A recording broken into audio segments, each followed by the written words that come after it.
Be sure to check out my full Cold War sequel synopsis video before watching this pitch. We're going to pick up where that left off, so don't be left behind. The link is in the description below.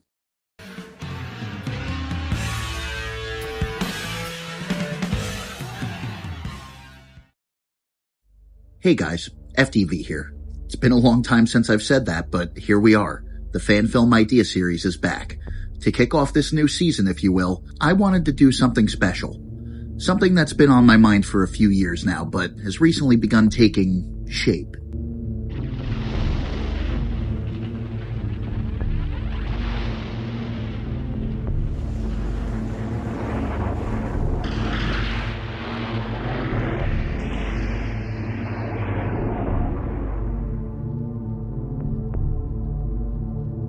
If you're as big a fan of John Carpenter's The Thing as I am, I'm sure you too have speculated on what a possible sequel to the iconic film would look like. We've had attempts done in the form of comics and video games, both with Carpenter's blessing, but nothing officially on the big or small screen.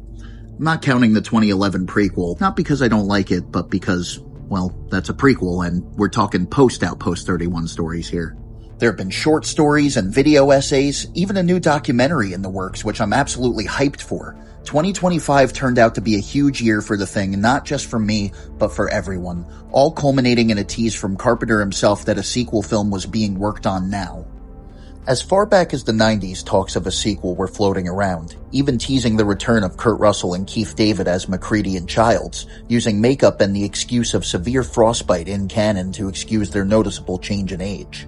A clever idea and all, but I feel it nullifies the bleakness of the original ending. Whether they were infected or not, the imagery of this camp doomed to become like the Norwegian one found before is truly chilling and a classy way to end such a horrific tale. I like Kurt Russell and Keith David as much as the next guy, but one of my biggest gripes of the comics and video game is having these characters survive such an impossible ordeal with no vehicles at their disposal. I know Kurt Russell is known for his action roles, but what makes MacReady special is, although he can kick ass, he's not like the other guys. He's human and fallible, and although the spectacle is fun, the movie isn't necessarily about that. The strength is in the paranoia, the isolation, the human condition, and the creature that's a chameleon that strikes in the dark, as they say. A creature that embodies us and can represent any and all of us, and with that, our deepest fears. The gore and fire are simply a hellish cherry on top, a creative reward for such an amazing build-up, and a final staple to the apocalyptic themes already established. Sequelizing The Thing has always come with its fair share of obstacles. I'm not the first one to point out that it's not franchisable in a traditional sense. But in all honesty, that's one of the things I find so fascinating about taking on such a challenge, even in unofficial fan form. Without a singular protagonist to follow throughout all this, who would the main character be? My answer? The organism itself. This is where Frank Darabont enters our little history lesson. In 2005, the Sci-Fi Channel had begun working on a two-part miniseries titled Return of the Thing. It acted not only as a sequel to the Carpenter film, but also a backdoor pilot to a Thing TV series if it were to be successful. I love this idea, and to this day the two scripts that exist are one sequel from front to back that I find capture a similar magic to the Carpenter film, while also expanding and adding its own interesting elements that still felt in line with the previously established lore. Though this project was ultimately scrapped due to budgetary constraints, it appears the idea of a Thing series never truly left the creative world. David Leslie Johnson McGoldrick had returned to the project in the early 2020s, many years after writing the original two-parter. In between that, he had written movies like Orphan and Aquaman and worked as a writer on The Walking Dead, keeping that Darabont connection strong. I think it says something after all these years, after working on DC movies and Conjuring movies, that he still wanted to return to this first script idea that he had worked on. Not wanting to throw the baby out with the bathwater, if you will. Of course, who wouldn't want to work on a Thing sequel, but I don't know, there's something that feels genuine and deeper than that he appreciated the opportunity that Darabont gave him. And with all the sequel ideas that have been tossed around over the years, I think McGoldrick was going into it with the best mindset. The series that we had in mind was Blair's Countdown from the movie. If this thing ever got to the general population, this is how long it would take for the entire world to be assimilated. Our idea was, what if the entire series is that countdown? The thing wins it. We get to season 5 or whatever and it's done. But the whole time, we're set on Blair's timeline. And we're just counting down until the end. 5, 4, 3, 2, 1. We have ignition.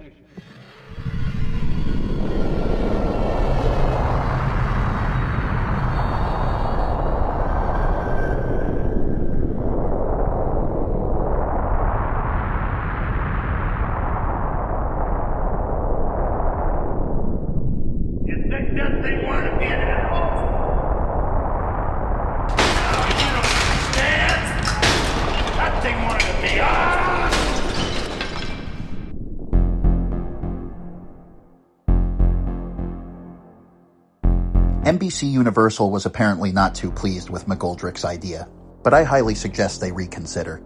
I mean, look at shows like Ash vs. Evil Dead, Creepshow, and Chucky, which is even under the NBC Universal banner. All fairly successful shows that were adapted from horror movies from the 80s.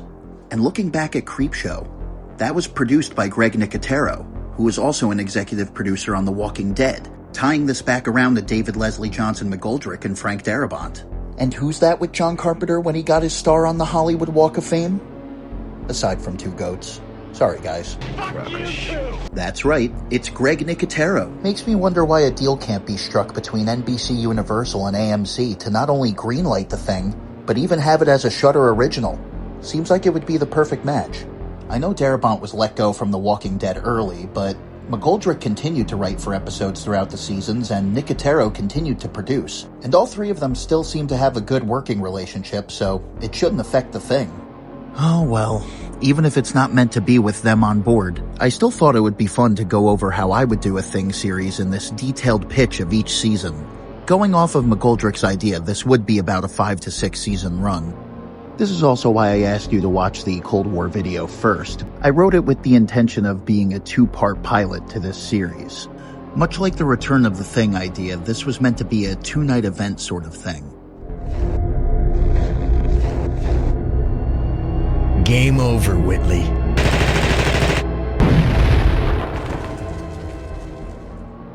Much like how I took elements and characters from the video game for the Cold War video and slightly changed or smoothed them out, I hate the Gen Inc. aspect of the video game, to be honest. More on that later. The rest of this season would take place on the Antarctic Sea, and would mainly be inspired by the Dark Horse sequel comic Questionable Research.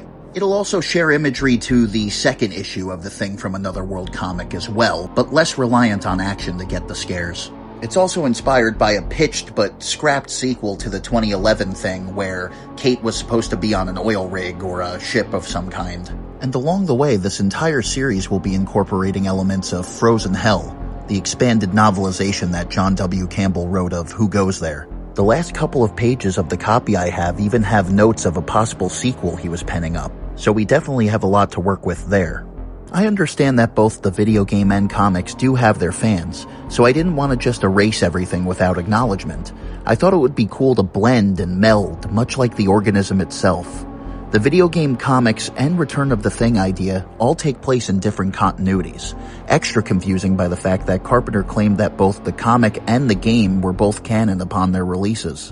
This would be a nice way to blend all the best of those ideas into a definitive timeline and lore, and quite possibly an expanded Carpenter universe. We too will cross that bridge when we get to it.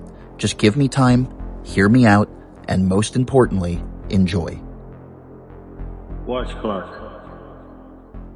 What? Trauma after the pub. Did you know you can find me on Instagram? Check out my profile at FDV Productions.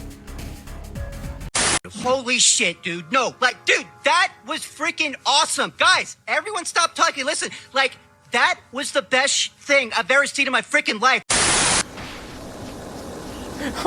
I just turned into the Toxic Avenger.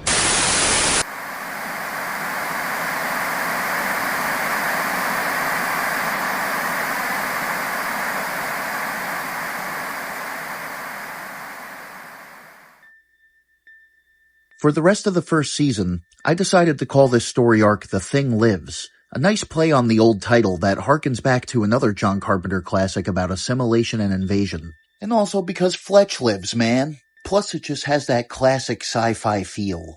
When we last left off in the Cold War video, Kate had somehow survived the attack on the Russian base, despite being locked in her quarters after a paranoid episode. Taking a snowcat all the way to the coast once the second storm had cleared, she finds herself boarding the Misaki Maru. In canon, this is a Japanese whaling vessel. In our world, it was a short-lived set piece in the first issue of the comics that I feel we should have spent more time on. And I know what you're thinking right now. Frank, you just complained about MacReady and Child surviving impossible situations. Why do you keep bringing Kate back? Fret not, dear friends and possible prequel haters, though I don't think it's that bad. In the Cold War video, I essentially had Kate crack and become the Blair of the movie. Well, here, for lack of a better term, she represents another famous character, if you get what I mean.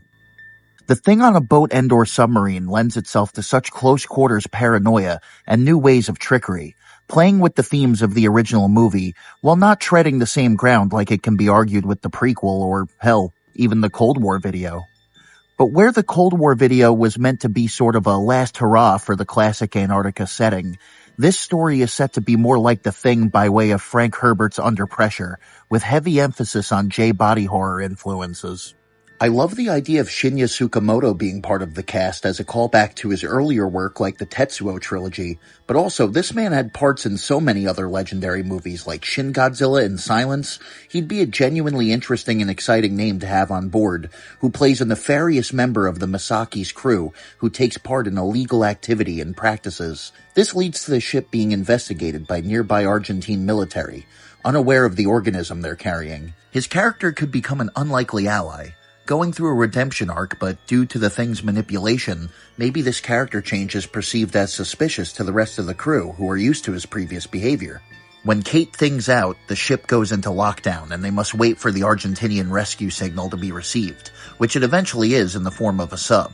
But before the sub arrives, I had an interesting idea about how to keep the Thing from jumping overboard and immediately spreading across the world. I like the idea of the crew setting up heavily monitored barriers around the ship to keep people from walking the plank, as they put it. Since Shinya's character has a checkered past, he becomes the brazen MacReady type that over time learns how to play the Thing at its own treacherous chess game. Speaking of chess, I want this series to have chess imagery and symbolism all throughout. The crew putting up these barriers around the ship is like them making their move. The captain of the Misaki, perhaps played by Ken Watanabe, is constantly trying to foil Shinya's character. He would be the Gary type of this season. Tied to this fucking couch! Along the way, Shinya gains the trust of another outcast of the ship, by the name of Artemis Wu, a Chinese biologist brought in to do special research on contaminant analysis and bioacoustics, making him a perfect hand in understanding what they're up against. Seemingly an awkward, nerdy loner, we see it was more a case of cultural prejudice that kept his reputation so low on the ship. And Shinya didn't understand that. A bond is born. In regards to Watanabe's character, he would also be one of the final things to be defeated. A human form that the Thing decides to stay in for a while. Kinda like Blair at the end of the 82 movie.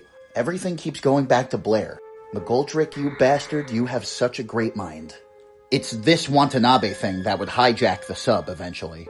Now underwater and once again foiled by Shinya and Wu, the Watanabe thing transforms into a giant whale creature, perhaps with some Thing narwhals as assists. Wu tries to use his knowledge of bioacoustics to hold the ever-growing and approaching aquatic mammal hybrids back by using certain sound waves he can create on the fly to stun it, Venom Spider-Man 3 style. But in a tragic and desperate move, Shinya returns to his old ways and floods the sub as Wu screams in protest, unable to stop him.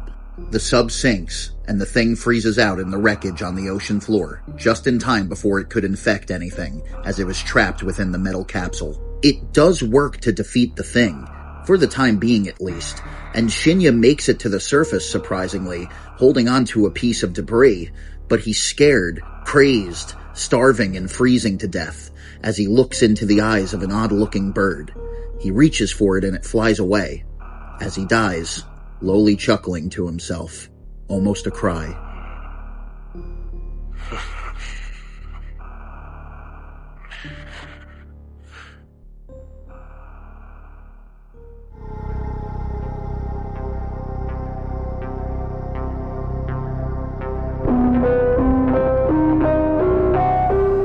Before we get back to the main story, I just wanted to expand on that expanded universe comment I made before. In between this and the next season, there are other John Carpenter movies that have occurred, before and after as well.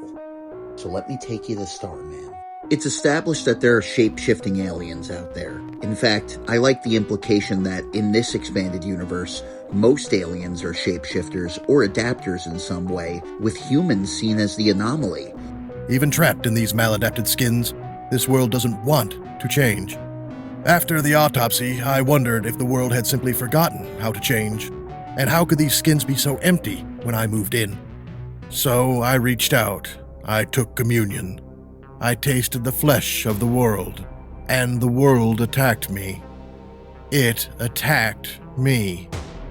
That misshapen structure had been wired into the whole skin. It had some kind of somatocognitive interface, but vastly more massive. It was almost as if... No. That was how it worked. That was how these empty skins moved of their own volition. Why I'd found no other network to integrate. There it was.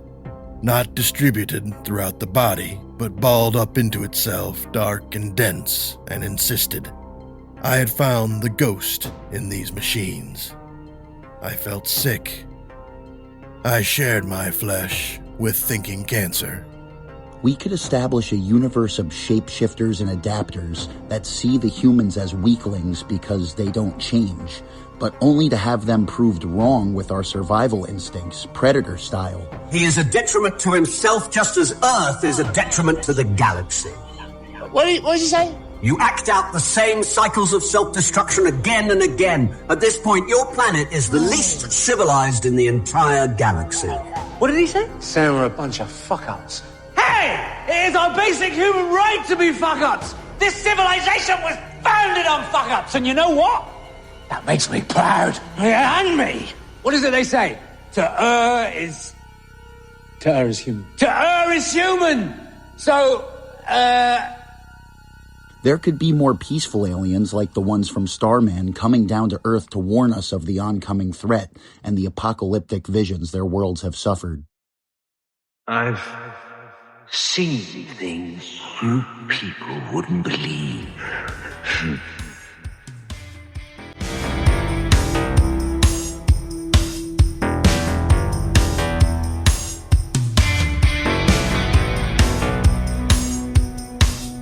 We've mentioned it before, but here it is, actually in canon with the Thing. They live. It's established now in this world that aliens already have invaded, as their attempt to control the airwaves is usurped. The ending to the movie will be slightly tweaked and retconned, so it's implied that only the townsfolk we see in the movie were the ones affected, along with other small towns around California that have been heavily monitored by the government since. And we have a kind of Stranger Things Nuketown situation going on. Possibly that species of shape-shifting aliens attempting to rebuild and not have their cover blown worldwide, only to discover a stronger, more unstable, unstoppable, unpredictable organism in their turf that could possibly topple their entire operation yet again, worse than any human. The incident with Nada and Frank is covered up as a crazed shooter situation, and Nada, whose real name is revealed in the papers, goes down in history with a tarnished legacy as a maniac a la Falling Down. And Frank Armitage, also played by Keith David, I did say in the Cold War video that Childs was infected. Maybe it's him? Nah, I'm just kidding. Frank Armitage is labeled as his accomplice. A folie-à-deux, if you will. Not that one. This is where I'd like to take time to introduce you to a character named Ralph Pomeroy, a man who was very young during the assault on Cable 54, and it left him permanently altered.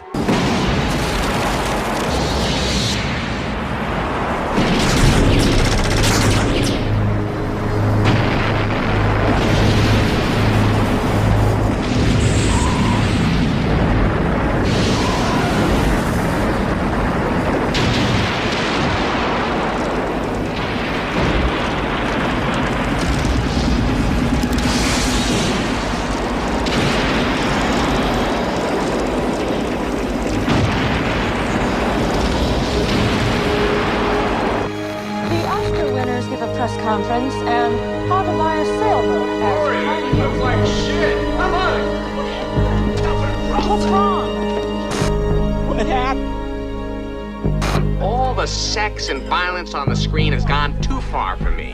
What happened? I'm fed up with it. Filmmakers like George Romero and John Carpenter have to show some restraint. What happened?